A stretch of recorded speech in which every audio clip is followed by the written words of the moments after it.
Sobre los simbolismos de Maxtriada. Empezar de blanco. El por qué se empieza de blanco es debido a la cabellera de Hidalgo. Todo el personaje de Hidalgo se plantea blanco. Se plantea encarcelado debido a su fusilamiento en la Lóndiga de Granaditas.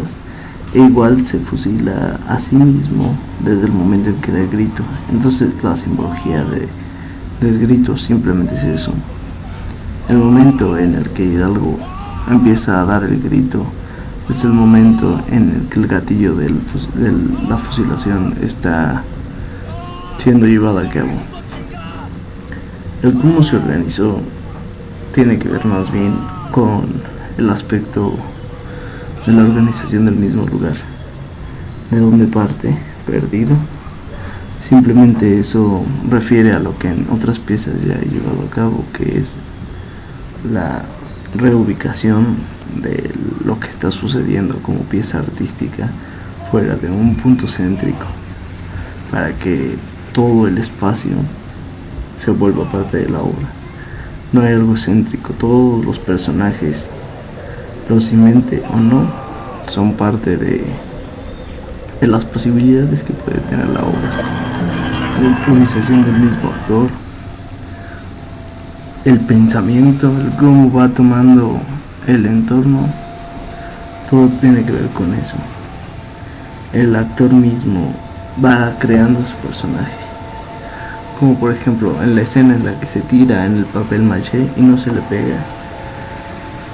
Es algo que salió de imprevisto, pero Ricardo tuvo que resolverlo de una manera, entonces las ingenió solo embarrándose, que parece más como un gozo que otra cosa, pero de eso se trata esa parte. Después el personaje se levanta y se pone a gritar, retomando lo que ya les había mencionado, y se tira en un charco de su propia sangre, que igual es alusivo a todo lo que hubo en la parte que le corresponde al personaje de Hidalgo. Se embarra de sangre para después terminar en la mesa de los políticos del siglo siguiente, que ya vendría a ser la parte de conversos revolutivos.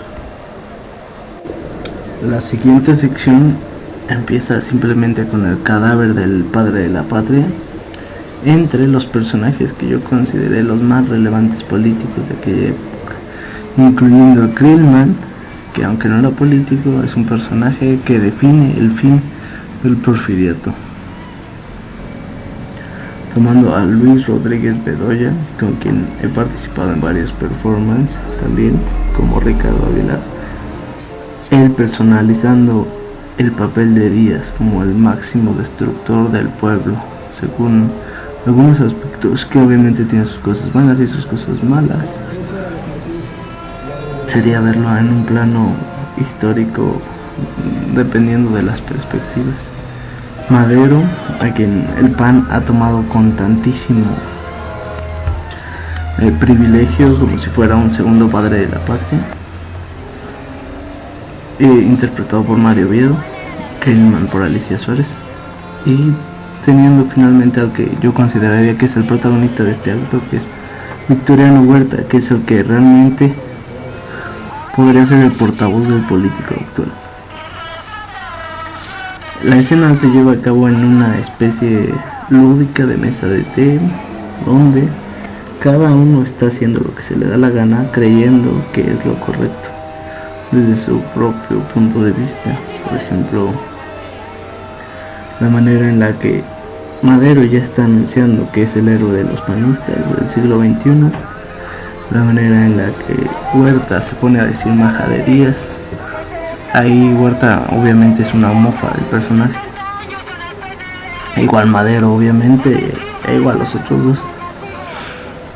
Krillman, como crítica al periodismo en general, se pone a preguntarle cualquier estupidez que se le va ocurriendo, y Luis tiene que simplemente decir algunos diálogos que hasta tuvo que saber pronunciar un poquito de francés. Y bueno, mientras tanto Ricardo sigue muerto.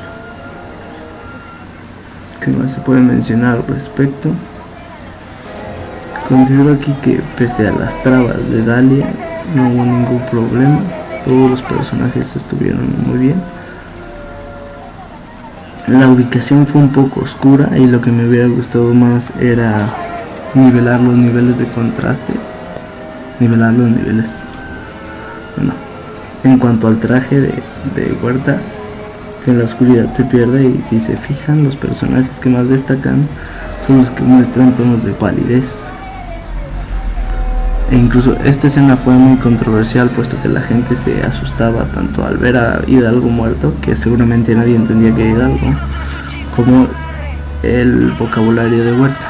Ya para finalizar aquí, es muy importante la escena en la que Mario se ha cansado, puesto que simboliza simplemente el freno de aquella época y el inicio, o sea, todos los ideales que pudo representar el político idealista se acaban en la muerte de Madero. Después Díaz es exiliado a Francia, simbólicamente obviamente también, y se lleva con él a Madero muerto y a Hidalgo muerto. Huerta simplemente queda escenificado en un traidor, en un abandonado, y Grierman desaparece para finalmente darle paso al tercer acto, que es el más ad hoc a lo que hago, por Fernos.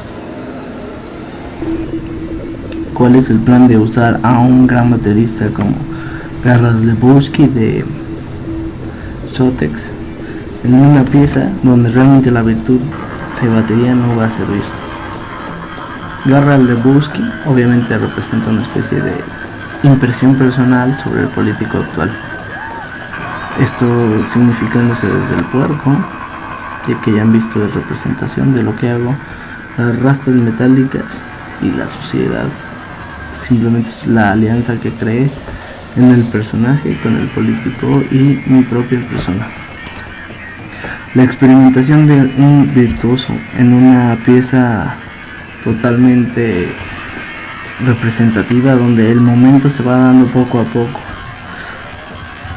es algo que puede ser tedioso, muy jodorowskiano, pero es algo que me gusta experimentar porque en el aspecto de arte se ha visto lleno de tabús. Entonces las ideas más de vanguardia o que meten efectos conceptuales se pierden al momento de que la virtud le gana a la creatividad. El ser humano desarrollándose es algo que no se debe perder en el aspecto del arte. En el performance, tal como lo mencioné en Desgritus, no podemos olvidar la esencia de la improvisación existencial. El mundo te va dictando lo que va a ser la pieza. Otra cosa importante que me ha gustado de aquí son las rastas contra la imagen proyectada, lo cual hacen expresiones dibujísticas sin darse realmente cuenta el público, pero realmente en el video sí se está dando un enfoque. Ya por el otro lado podemos mencionar a los políticos, a los padres de la patria sentados aplaudiendo al político destrozando al ciudadano actual, la cual es el tótem baterista, en el cual está tocando César Garras Lebowski, se llama César, e igual el Ávaro Patrio, que es un pollo devorando un plug. El Ávaro Patrio obviamente es una representación del águila devorando a la serpiente, pero podría ser una sátira total.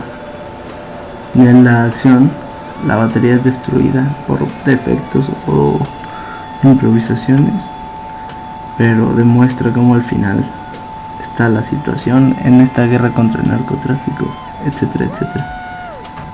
Disfruten de los gritos en youtube.com/SpikeZombie.